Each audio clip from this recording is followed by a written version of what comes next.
everybody, and welcome back to Good Orderly Direction, Practical Tools of the Bible. In this video, we're going to be discussing Genesis chapter 4, Cain and Abel. Now, you remember that Adam and Eve were expelled from the Garden of Eden, and they went on to wander and live. Eve gave birth to Cain and Abel. So Cain and Abel were the children of Adam and Eve. Abel was a shepherd, and Cain was a farmer. Cain and Abel made offerings to God.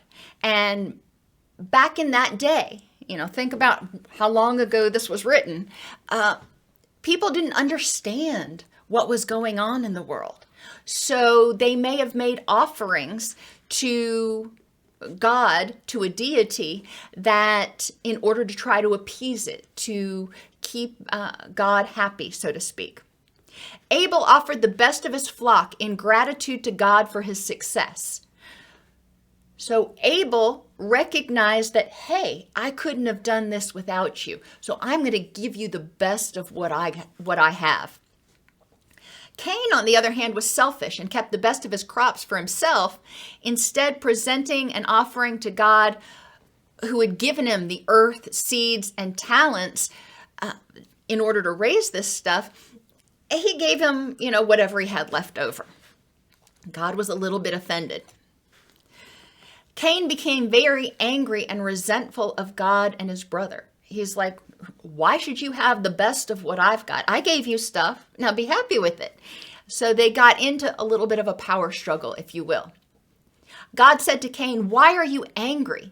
If you do the right thing, you will be accepted. But if you don't, sin will be waiting at the door ready to strike. It will entice you, but you must rule over it. We can be enticed by pride, power, greed, gluttony, sloth, and in the short term, they have benefits. But in the long term, do they really create abundance? When we behave in ways that are respectful and prudent, we often attract others. We create a support system. We create a network of people who respect us and we respect them. It helps us synergize with other people when we're not singing the me song all the time, when we are appreciating what others do to contribute to what we have. Think about football players that give credit to God, to their family, to their coaches, to their teammates. It's not, I'm the quarterback and I won this game.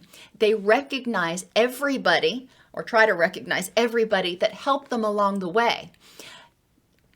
When people are recognized, when their efforts are recognized, it makes them feel good and it makes them more likely to support you in the future. In order to create abundance, we must give our best work and not be greedy or selfish. When we give others our best, it strengthens the community, builds resources, and others follow that lead. They'll do the same. They will give their best to others. So we're always sharing, and we may be giving our best, but we're also getting other people's best. This is good, orderly direction. This is following the plan. How often do you consider your blessings and all of the people and God that assisted you in having those things? Just take a minute. Think about where you are right now. Even if you didn't have the perfect childhood, who helped you along the way? Don't the people and God who helped you get to where you are deserve a reward from the best of what you have? And it could be your best gratitude. It may not be a tangible gift, so to speak. What happens when you take people for granted?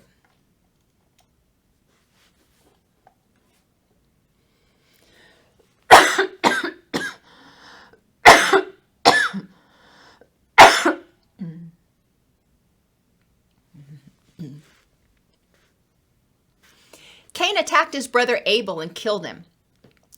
God confronted Cain and punished him for murdering his brother, but also said that nobody would be allowed to harm him.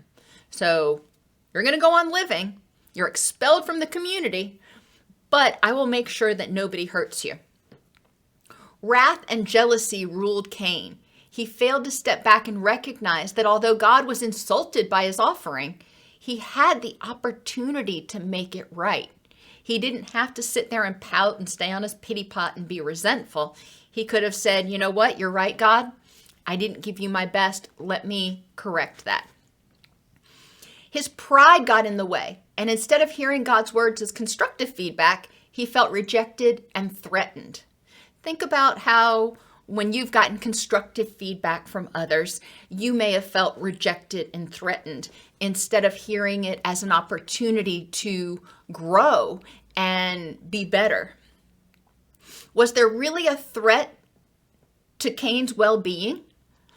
No, there really wasn't. He was getting reprimanded by the Father. The only actual threat was to Cain's pride, but he acted as if the threat to his life were real. Cain didn't consider the consequences of murdering his brother, nor did he consider the impact his actions would have on his parents.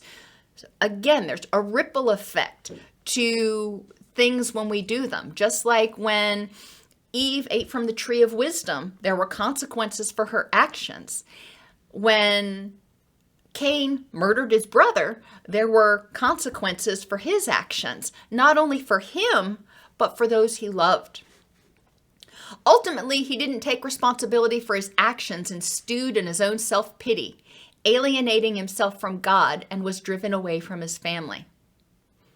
God loved him and still protected him, but as a loving father, he was saying, when you're ready to take responsibility and act right, come back and let's talk.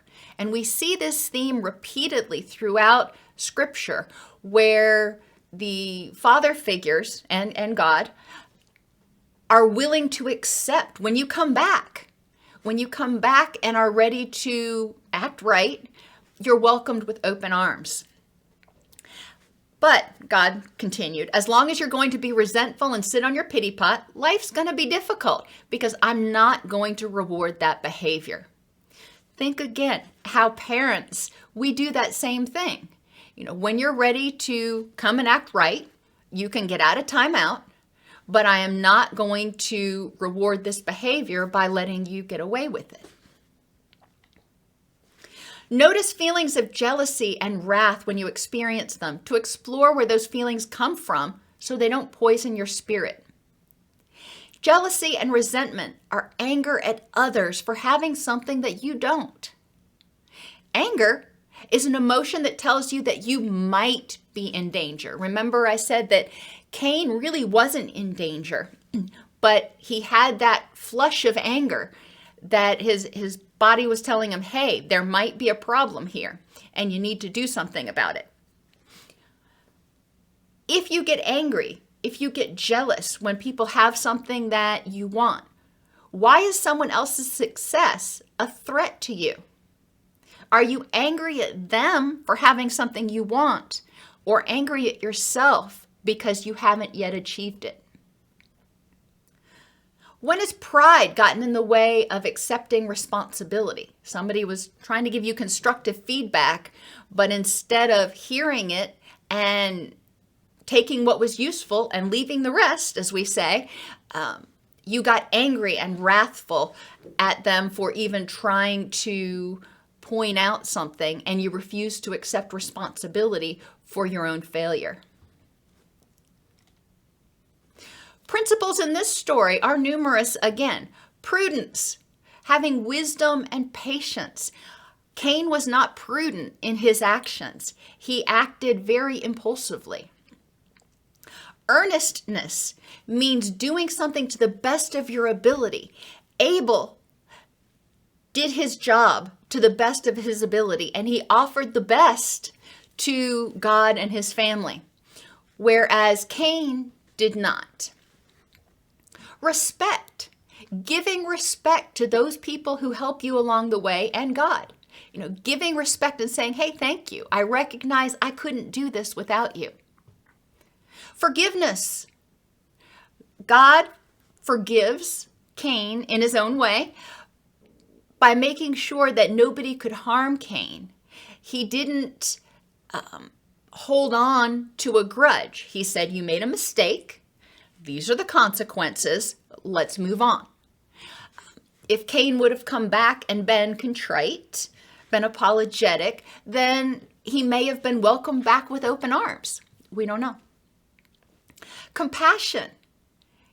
It's important to see the compassion that God has in this story, because Cain starts fussing and crying that he can't survive out there on his own. And God says, don't worry. I'm going to make sure that nobody can hurt you, but you're not going to have the easy life. Now, a lot of this sounds a lot like what Mom and Dad went through when they were expelled from the Garden of Eden, doesn't it? Truthfulness, really important. Cain made a mistake. God called him out. And he tried to lie about it, which made God even angrier. And meekness and selflessness, which is recognizing the people and influences and God and how they have, and your choices even, and how they have all culminated to help you get to where you are. You can do things.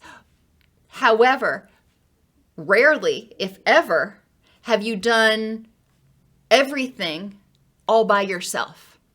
You know, you had teachers, you had mentors, you had other influences that helped you along the way. So it's important to really drill down in this story and ask yourself, of all of the things that were written, because you remember with the Bible, everything that was written was not included in the Bible. They only included certain texts. Why was this text and why was this particular story included? What is it supposed to teach us?